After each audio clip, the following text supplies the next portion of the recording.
ridiculous. Well, here's the thing. Maybe. Sometimes. Tell me about this. I want to know more. Oh, yeah. No. Holy cow. We've had a lot of fun. So there was a little bit of social media drama in my house yesterday. Uh-oh. Yes. It's no drama like social media drama.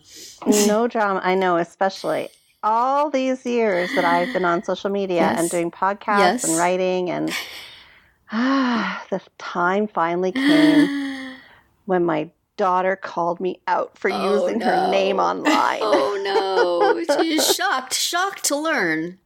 I think she already knew, but it was just... Well, she did our ukulele music. She has to know that you were...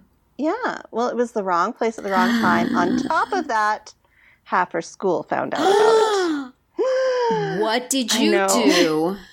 Isn't that so awful? Oh, it's bad. I know. What did you do? Okay, so... Ms. Eridix. Look, okay, you have to excuse me. First of all, I'm not American, okay? So I don't understand this whole... We're going to use that. The old I'm not an American excuse. Sure. I don't understand this whole high school football rivalry thing, okay? Oh. It's just not in my... Really? It's not in my Well, no, realm wait a of- minute. There's hockey rivalries in Canada, are there not? No, not really. Oh, I mean... I don't Canada. think that's not true. like this. Everyone's Yeah? friendly. Yeah, that's right. No, I mean, this is not on the same level. They say I'm sorry after they hit you over the head with a stick. Exactly. But it's the high schools themselves, so the kids themselves, the students themselves. Yeah. Okay, so we have we have 3 high schools in town, but 2 high schools were playing the rivalry game of the year. I call it the smudge pot. Okay. So anyway, Kristen, she goes to one of the high schools, but the majority of her friends are at the other high school, the rival high school. Uh-oh. And so all the kids that she hangs around with, most like 90% of the time, go to the other high school. Yeah. She's only got a few friends at her current high school. So anyway, so Friday night, she goes to the game, which is all great. Yeah. And then halfway through the game, some kids around her were being super belligerent and super inappropriate. And some of her friends left for other reasons. Mm-hmm. And she was like, what am I doing here? I'm going to go sit with my friends from the other high school. Yeah. So she went over to the bleachers on the other side of the football field. Uh-huh. Well, apparently that was a big no-no to begin with. Yeah. So people called her out for doing that. And then I guess on top of, I mean, just, the usual sort of fan antics that kids get up to. Right. On top of that, there was actually some property destroyed. Oh, my. They went a little bit too far, right? Yeah. The kids were a little rambunctious that night. So one of the parents on the high school team where Kristen's friends go to school, she made a post on Facebook. Uh-huh. No, sorry, Instagram. Yeah. That was my first mistake. Reading this You post. could have got away with it on Facebook because there's no kids there, but Instagram. Right. Uh-oh. Instagram. I didn't even think. So anyway, so she makes this post about how, Kristen's high school were behaving inappropriately and how they had destroyed some instruments of the band kids of the rival high school. Well, she didn't mention Kristen, though. She just said that school. God, no. Okay, all right. No. She was just talking about the school. And so, and how, there was a lot of inappropriate behavior. Yes. On both sides. But anyway, so I made the comment because I know the mom. Yes. And I'm like, I'm like, yeah, there was a lot of poor behavior. Kristen actually left halftime and went to the other side to sit with her friends. Yeah. I didn't know she was public, and I didn't know that half of the school followed her. Did you tag her? For some reason, I used her name Kristen. And of course, there's my last name in the post, right? It says my username, which is my last name. Yeah. So the kids put 2 and 2 together. Obviously, it's not hard. And the mom is is a band mom. Yeah. And so she's well known by the kids from the opposing high school. But, half of those kids are friends with the kids at Kristen's high school. So somebody screenshot it and started sending the whole post around. Oh, no. And then me telling the whole world that my daughter's school was poorly behaved and she left to go to the other side. How can I recover from this? I don't know. So Kristen goes to school yesterday and everyone's calling her out. I mean, jokingly, but some kids took it a little too seriously, right? Yeah. And they're like, why don't you go over to that high school? Blah, blah, blah, blah, blah. If you're so, if you think they're so much better or whatever, right? And Kristen, she didn't know that I'd made that post. Yeah. And so she was a little blindsided by it. So she came home a little, concerned and quite upset with me for, why did you use my name? She said, everybody knows that I went to the other side of the football field and to the other team. And anyway, help me. I need some advice. Change your name and move back to Canada, quick.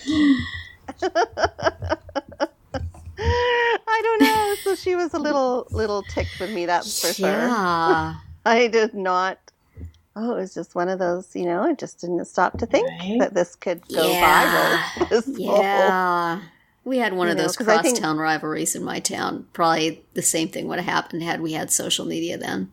Oh, yeah. Well, and I guess one of the kids from Kristen's high school saw the mom's post and got mad that she was calling out, Kristen's high school for their poor behavior. So they sent it around and, it was just a big mess. Yeah.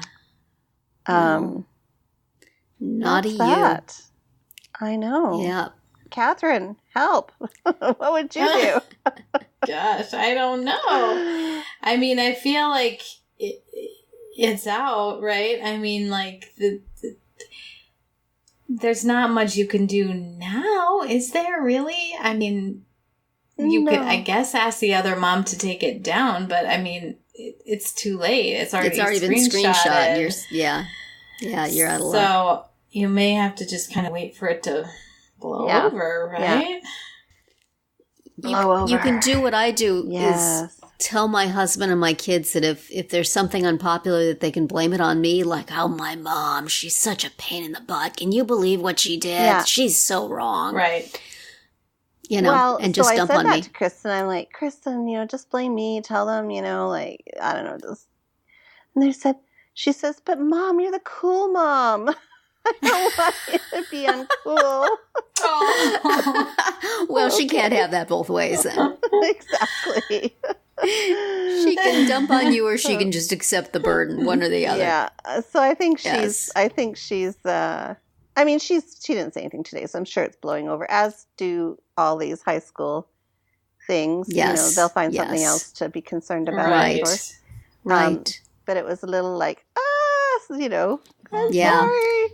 She needs to go back and say, well, my mom's Canadian. What can I do? What can I do? She doesn't understand. She doesn't this whole understand high school thing. Right. Yeah. No. She does not understand. She means well. She's cool and she means well, but she just doesn't get this. She's not American. She's so Canadian. Yeah. Yeah. They'll buy that. Canadian. I mean, we got to cheer for everybody. Everybody wins. That's right. That's no right. Such thing aside. Boy. Anyway. Just a little cautionary tale for the listeners. Yes. Yeah. Yes. Do not use that your is so kids' fraught. names. Think before you post on Instagram, because that's where the kids are. Yes. Even she said, she's like, Mom, if it had been Facebook, it would have been fine. No one would have ever noticed. I'm like, okay. Yeah. Well, I think it's all the fault of the mom who made the original post. Well, yeah, I mean, no. She was not a good friend. No, I mean, and so actually what she ended up doing, because I checked back yesterday and she had disabled the comments. So you can't see my comment there. So good, but it's already been screenshotted. It's already been screenshotted. Oh, the curse of screenshots! It's Nothing ever dies. So a good model to your children. See, this is what I tell you, kids: nothing ever dies. Nope. Even if you rethink it a minute later, somebody's already screenshotted. It's too late. The second it's up, somebody's seen it. Yep. So anyway, cannot be undone. Well, I shall try to refrain from using my children's names from here on in. Right. Wish me luck.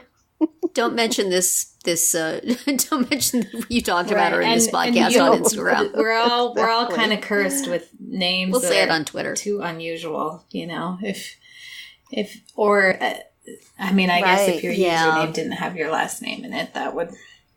But right, coulda, woulda, shoulda. Well, hints for parents. Yes. Well, right. Yes. Anyway, on to something positive. Well, she has our sympathies. That's the cautionary tale that we're opening with today. As we say, welcome to Parenting Roundabout, a weekly podcast about the things that parents are talking about, obsessing about, and complaining about right now. I'm Catherine Haleko, and with me today are Nicole E, let's just say, and Terri M. Hello. Hello. Today on the podcast, awesome. We're going to talk about senior quotes on our speed round, speaking of high school, shout out some stuff we like on the Roundabout Roundup, and do some shameless self-promotion. But first, the times are a-changin', as always. They never stop doing that. They never do. No, they don't.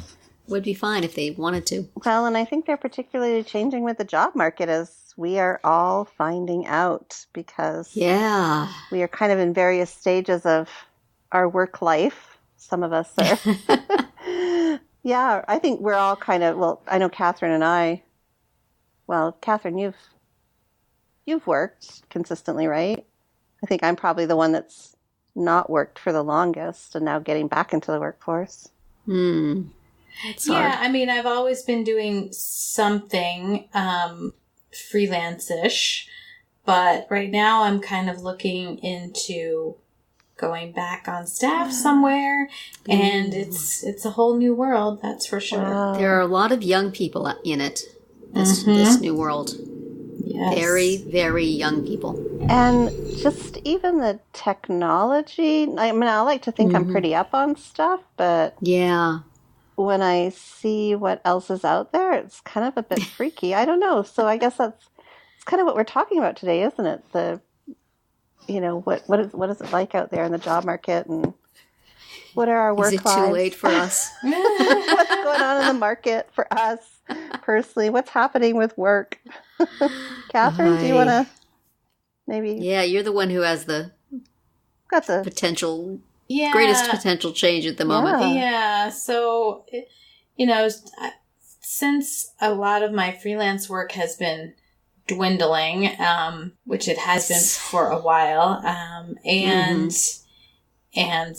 particularly the compensation has been dwindling, which is really hard. I've just been kind of, as they say, low-key looking for something, which means I have various alerts set up for jobs and keywords and things, and it's very interesting, the stuff that I get. Some of it is fairly relevant, but nothing relevant that I've applied to have I gotten any much of any response to. And then there are things like, just the list of responsibilities is a mile long, and and it's a mile wide too. I mean, it's just, covering so much stuff. And I'm like, gosh, I'm not qualified for this, even though I have so much experience. I don't have experience in these 100 different skills. Right. Yes. So that's something I'm noticing for sure. Mm-hmm. Are they skills that you just already have that you never really paid it? Like, I don't know. Are they just making something up to make it up? Well, it could be that.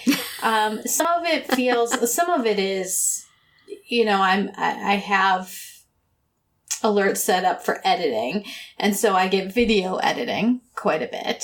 So I'm trying to weed those out, but a lot of times when it's some kind of communications position, they want you to be able to write, edit, write and edit text, create videos, edit videos. They want you to be able to create web pages, like build web pages, like tons of different things. And I mean, do new graduates know how to do all this stuff? And I'm just like too old and too specialized in what I'm doing. I don't know. I find that weird. Yeah. Wow. Yeah, I do too. It's and the ones that a lot of the times you find these ads that they're written real snappily, like super clever, right? Just say what the job is, Right. Don't be cute. But I do wonder who these jobs are aimed at, because I'm pretty sure they're not aimed at people my age. They're aimed at kids just coming out of college. But there's there's so much. So I guess that they're just throwing stuff at the wall. It's like they're just hoping that somebody will try to do as much of it as possible. I know enough now to know where my skills are, and that some of these things I would not be good at, and some of these things I would be good at, but I don't want to do them anymore. And so it's like I'm often trying to find copy editing work or proofreading work, and I just want to do that. I don't want all this other cutesy stuff. I just, I don't know. It seems like the people who are putting out the ads don't really know what they want. Right. Or what these jobs entail. I often get, apply for a copy editor or a proofread job, and they ask for a portfolio. And I'm like, a portfolio of what? Like my Word documents with track changes on? Is this what you're looking for? Yeah, it doesn't really work that way. Not so much a portfolio with copy editing and proofreading. So this tells me that you don't really know what the job is that you are asking people to do. Right. Which bodes extremely poorly for what working there is going to be like. Yeah. Right. Yeah, it's good for kids collecting experience. Sure, I'll do that for, 3 months, and then I'll go someplace else. Yeah, it's disappointing because I do feel like, I've been freelancing for such a long time, and the idea of actually working with a group, with a team, was kind of appealing, after this break. I mean, I work with you guys and, it's various of my jobs, of my freelancing jobs have felt more team oriented than others. Yeah. So it's not like I don't have any experience doing that, but I do kind of miss it. So yeah, that's one of the reasons why I'm, kind of just keeping an eye out and seeing what options are out there. Yeah, I do sometimes think it would be nice. It would be good for me to get out of the house because I work at home and I have for quite a long time now. And, maybe it would be good for me to get out with other adults. And maybe it would be good for my family to see less of me because I feel like I don't wear well. I'm always stressed or I'm always working. I'm not around. If I could go to a workplace and then come home. But you know what? I know probably I give myself 3 months and I would be like, I don't want to do this anymore. I want to go home. I want to work at home. I had such a good deal. Why did I ever change this? Even when I was a young person, I only like year and a half was my standard time. And then I went someplace else. So now I don't think I'd have the patience for it. And I also would feel 100 years old based on the workplaces I've seen recently. Right. They don't want me there. I would remind them of their grandma. But that's because they wouldn't appreciate your knowledge and your experience. They would not. They would not. And they should, because I will make their jobs easier with it. But yeah, people are so young. Catherine, will you have to commute? I'm looking around. I have my alert set up for a pretty wide area just because, there's not a ton available right where I live. But, I'm sort of those places that are farther away. My hope would be if I were to ever get something there that I would be able to transition to doing some of it at home. so I wouldn't have to drive right. so far. So yeah, that's nice. You can work that out. But if I can be mostly in an office that is reasonably close to home, I think that would be fine too. So right. I might miss my dogs, and they might miss me. Isn't that the truth? Yes, it would be traumatic. Yeah, I've just I'm re-entering the workforce in a totally different capacity than what I'm used to. Mm-hmm. Yeah. So that's in addition to, I guess, being on my own, being independent in terms of the work that I do, and then using new skills and different skills than what I would usually use. And then, because now I have to apply more business savvy to what I'm doing, and more technical skills, public speaking, which is not my forte, but I have to make it my forte. Traveling, which I'm not used to, leaving home for a couple days at a time. So that's a big transition I'm finding. I'm having to make myself like little notes as to what to remember and how to, what I should be thinking about. And it just doesn't come natural, right? Like it's a whole other... Well, it's very different from being in a classroom, which is what you were doing for a long time, right? Yeah. Right. And teaching, and now I'm teaching adults as opposed to kids, which is, kids are so much more forgiving. Where adults it's a whole different experience speaking in front of a group of adults. And right. So because I just, as you already know, and I've talked about before, I went up to San Jose last week and spoke at a conference, and it was a great experience and wonderful people, wonderful organization. It was my first sort of formal speaking gig, I guess you could say, where I had to actually travel somewhere and stay in a hotel and then go to the venue and set up. And so it was all very, just very new. And thankfully my husband does that kind of work for a living, so he was able to sort of help me get, kind of get around and figure out what I needed to have and whatnot. But yeah, it's definitely a whole other experience, that's for sure. And I mean, it's good. I like it in that I can go and do it and then come back home. I can leave for a day or two and then come back home. But you have to do the preparation in terms of, preparing what you're going to say, but also getting yourself that gig in the first place. Exactly. Yeah. And that's where the business savviness comes in too, because one of the most challenging things is when people are interested in wanting you to speak, they'll ask you, how much do you charge? And what's, travel and accommodation. And it's very intimidating at first because you're like, I don't know. What do you want to pay me? I'm just glad you want me to come. Exactly. Yes. Right. And then, and then you feel like, oh my gosh, I shouldn't be charging that much. Or, oh my goodness, maybe I should be charging more. Or, it's definitely something that you have to, it takes a while to figure out. Right. That's for sure. And then the whole business card thing, and it's a whole other world.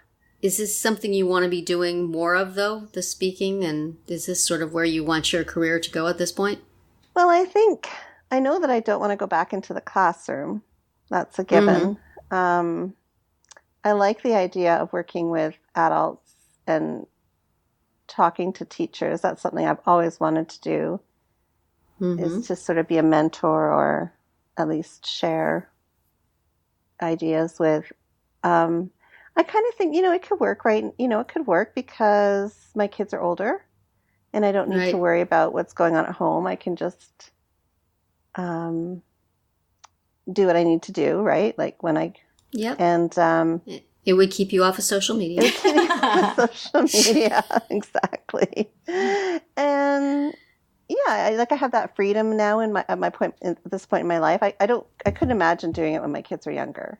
Mm-hmm. It would be very stressful to have to fly around and then of course the uncertainty of when you're going to get a paycheck too, right? Because it's like a consulting situation. When do you get paid? So I think it's a nice. Do you get paid? Yeah, exactly. I think if I could do it once in a while, that would be great. Once every couple months, which is it's shaping up like that right now. Anyway, it looks like I've got 4 coming up in the new year. So that's great. Wow. Yeah. So I think there, it's definitely more lucrative than selling books. Well, yes, that's. I always felt like with the books that was where the money was to speak at conferences, and then a few times I went to conferences and I sold my books there for I would get them half price from the publisher, and then I would sell them for like 3/4 price, and I would make some money that way. But it's just not my personality. Right. I just can't. I'm not. I gave speeches a few times and they went well, generally, but I just didn't feel comfortable doing it. So you have to have that personality and enjoy talking to people. Mm-hmm.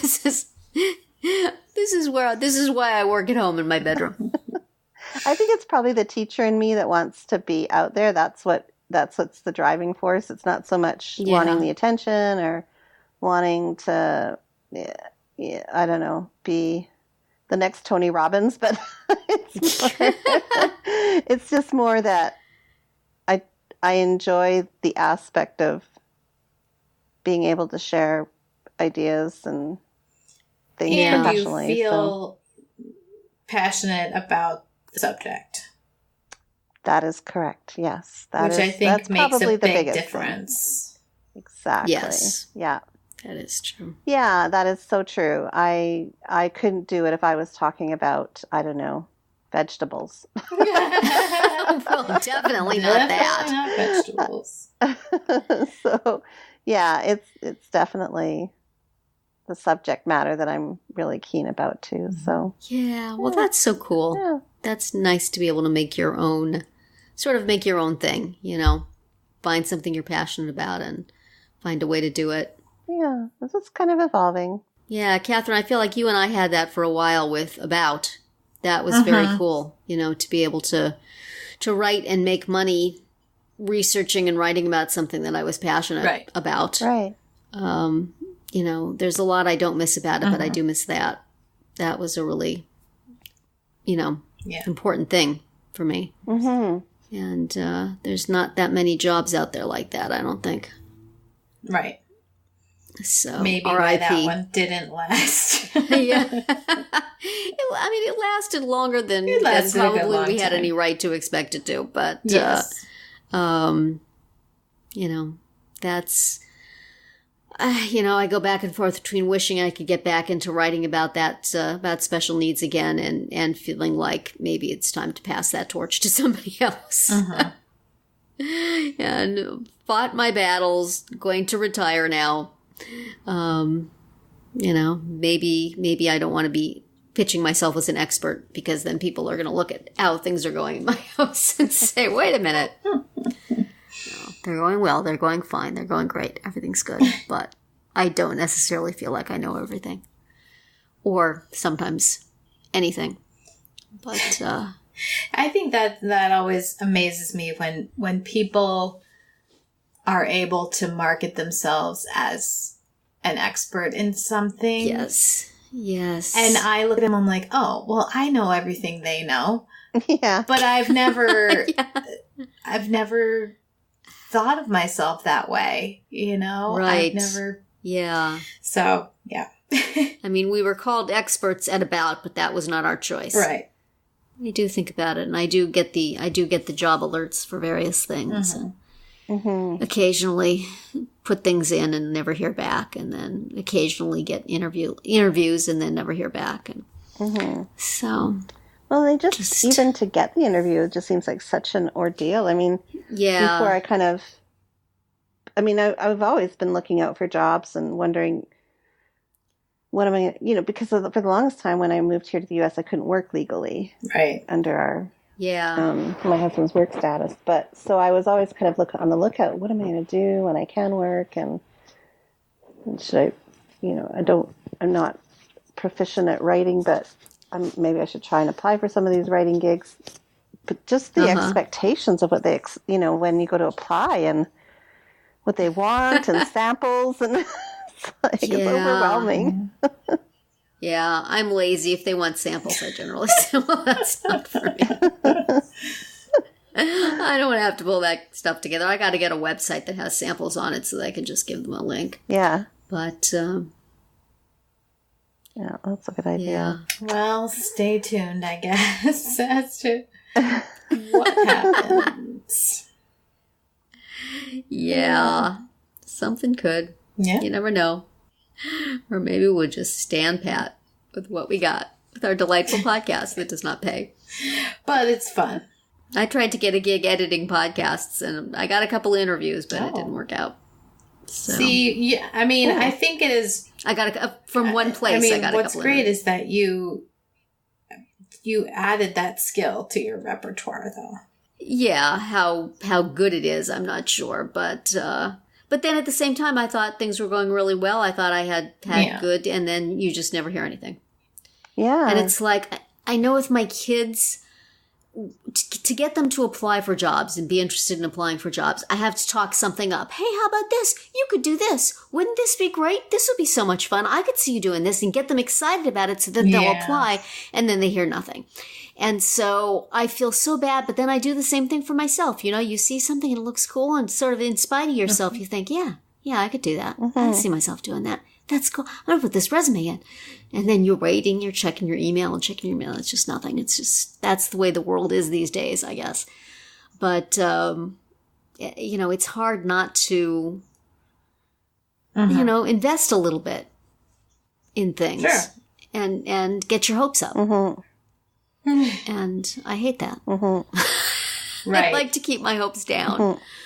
So I'm getting excited about their job potential, and then never, it affects me too when they don't get things, and then I have my own things. Yes, we've talked before about how you're the career resource person for your entire household. Yeah, for my kids and my husband and me.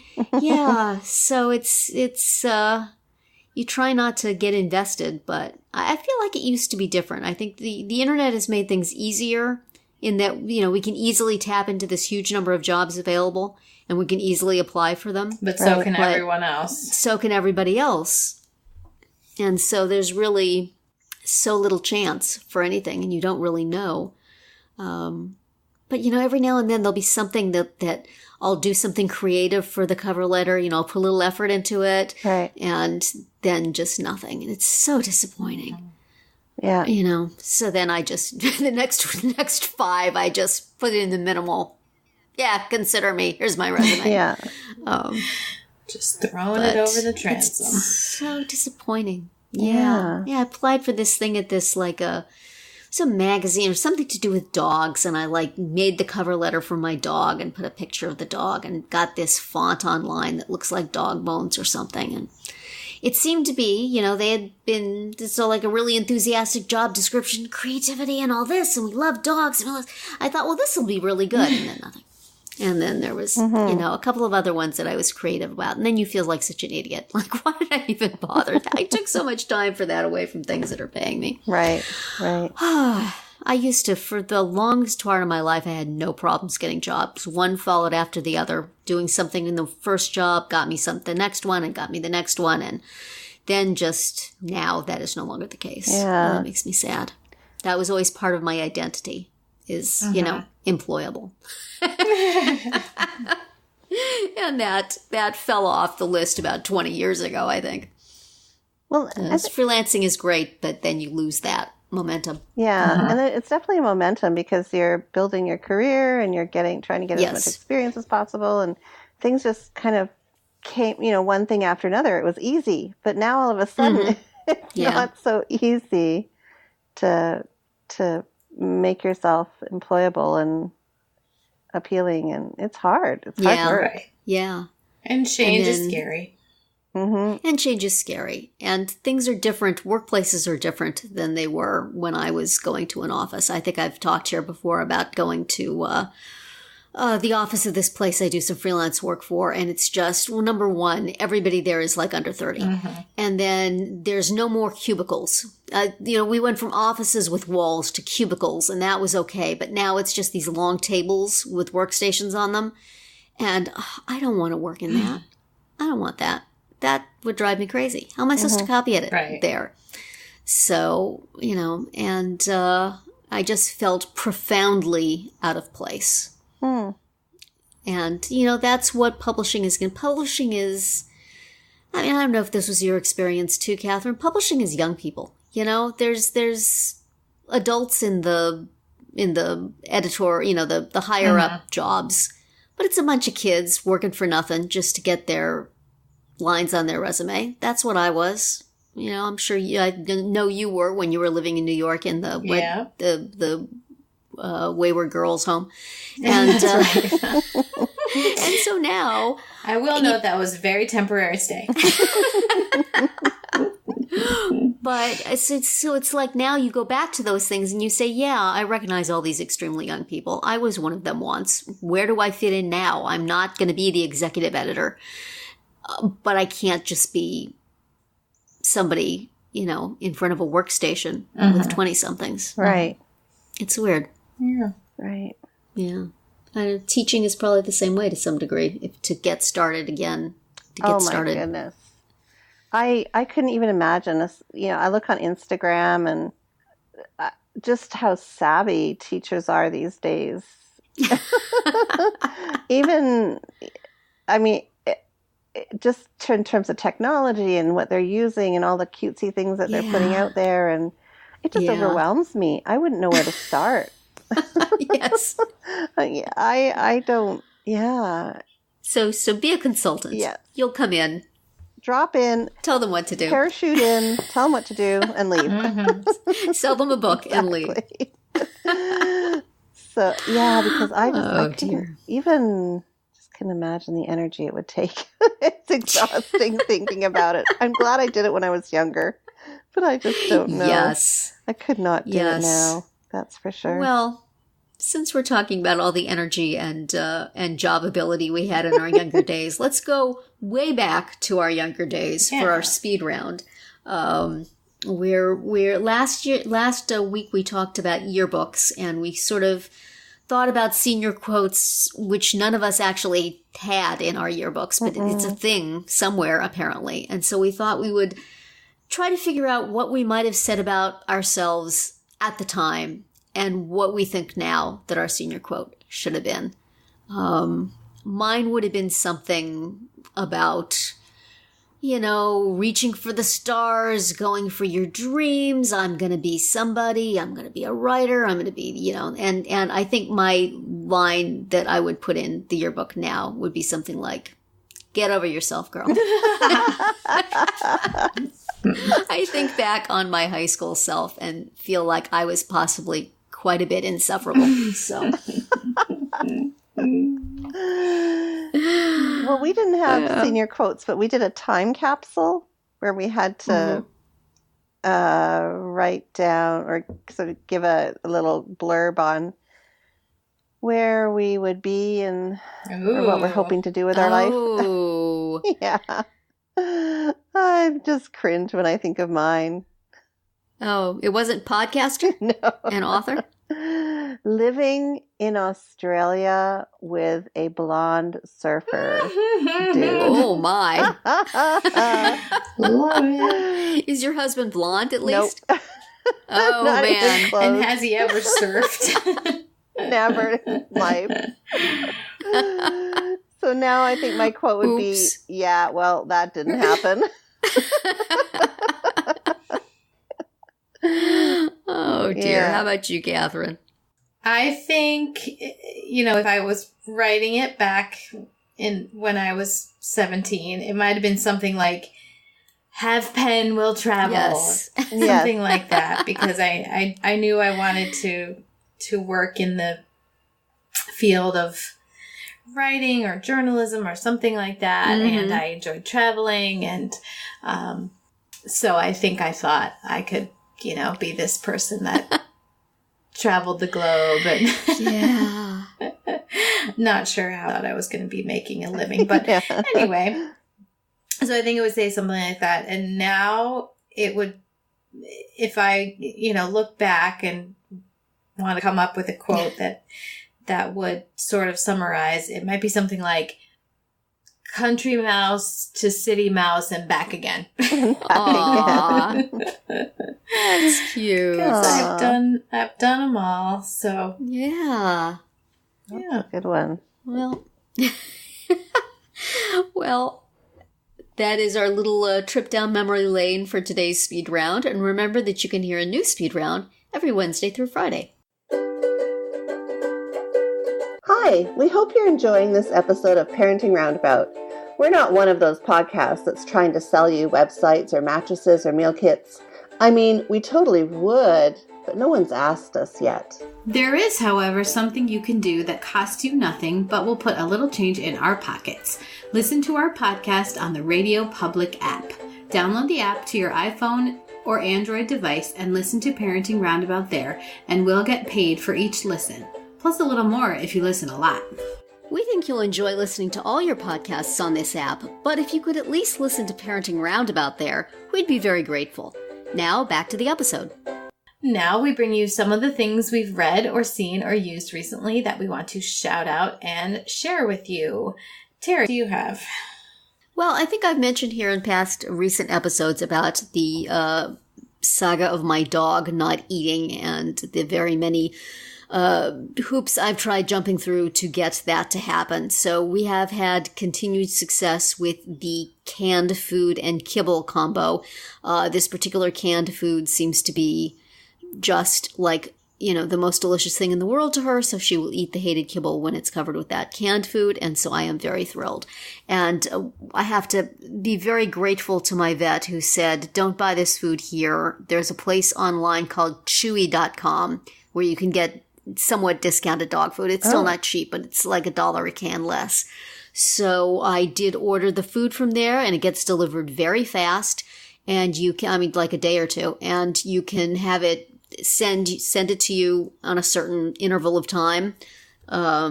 So, I have it set us like every few weeks, they're going to send us another 24 cans. And that is very convenient. So you don't have to go to the pet store. It's prescription dog food, so you can't even really go to the pet store to get it. So this was a really nice thing to get it cheaper. And I'm so far very, very impressed with them. It's very fast. And if you order a certain amount, you don't have to pay for shipping.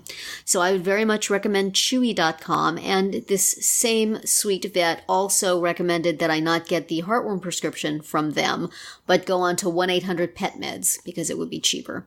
So we did that, 1-800-PetMeds.com, got the prescription. They called the vet, got the okay, sent us the prescription with a dog like cookie in the box with it, which was very nice. My dog enjoyed that.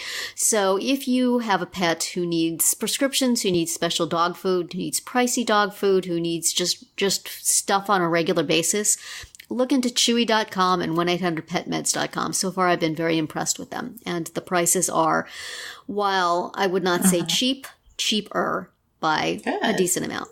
Good to know. I'll go next. I was just going to mention that I had the opportunity to see Straight No Chaser in concert. This is so cool a cappella group that got started at Indiana University. Probably almost 20 years ago. And about 10 years ago, they had a video go viral, which was, it was the early days of YouTube even, but it was them singing the 12 Days of Christmas, a very fun and funny arrangement of the 12 Days of Christmas. And and I saw that they were coming to our town, and several months ago I got tickets, and my son and I went, my choir boy son and I went to see it, and it was a lot of fun. He really liked it. I liked it. we were just grinning the whole time. They were very charming, and they're talented too. So it was a lot of fun. It was a good concert. Yeah, that's and awesome. their tour just started, so you have a lot of opportunity to if you're interested, because they're going to be in a lot of places, and it's early days of the tour, so you haven't missed much yet. Nicole, I actually can't give you a full review of this product because I haven't had a chance to really use it, but I just tried it out today, and I'm thinking that it's going to be a great success. I bought myself a weighted blanket. I got it from Amazon, and I put the link up here on our page for you to share. Uh-huh. My son had those for a while. Yeah, it's it's 15 pounds, so I'm wondering if it feels a little heavy, but we'll have to see. Uh-huh. And yeah, I ordered it off Amazon, like I said, and just sitting downstairs and trying it out on the couch, it was like, so nice. It's like just a big hug. Yeah. So is your goal for it to help you sleep, or what are you? Yes. Okay. Yes, I bought it because I am having such trouble sleeping the last year that I don't want to resort to medication, so I'm trying other methods first. Interesting. Mm-hmm.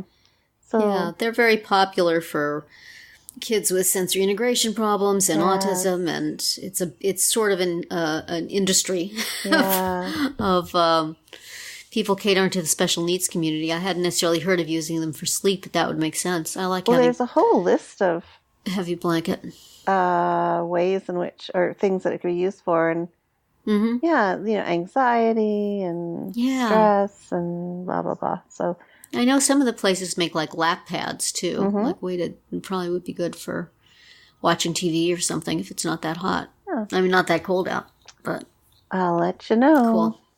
Okay, we're going to follow up on that one. Nice. We will. And now for our final segment today, we're going to do a little shameless self-promotion and direct you to some of the things on our sites that we think you should take a look at.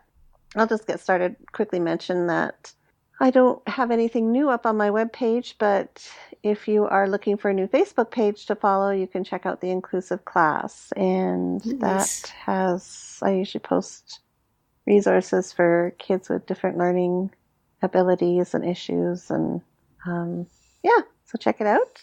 And Catherine, what do you have this week? I have something else up at Highlights.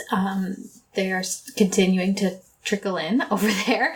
So this was a piece about early spelling in little kids, and how it develops, and how there's some new research on like the stage that comes even before invented spelling. So it was kind of fun to learn about. So that's over there at Highlights. Nice. Terri, how about you? I'll just do another one of my, if I say here that there's a new post on my blog, that will force me to post something on my blog. So check Parenting Isn't Pretty on Monday when this drops, or shortly thereafter. And there should be something new. Well, that's it for this week's episode of Parenting Roundabout. We hope you enjoyed it and that you'll join us every week. You can listen to podcast episodes on Radio Public or download them from Apple Podcasts. Please subscribe so that you get all of our podcasts and mini podcasts. You can also follow us on Twitter, where I am at Nicole Erdix, Catherine is at C. Haleko, and Terri is at Momitude. You can also follow the podcast on Twitter at Roundabout Chat, and look for us on Facebook, Pinterest, Tumblr, YouTube, and Instagram too. Best of all, stop by our podcast page at parentingroundabout.com and read recaps, find links on everything we've mentioned, and talk back in the comments. Thanks to John Morin at johnjmorin.com for providing our in and out music. And I wish everyone a great week.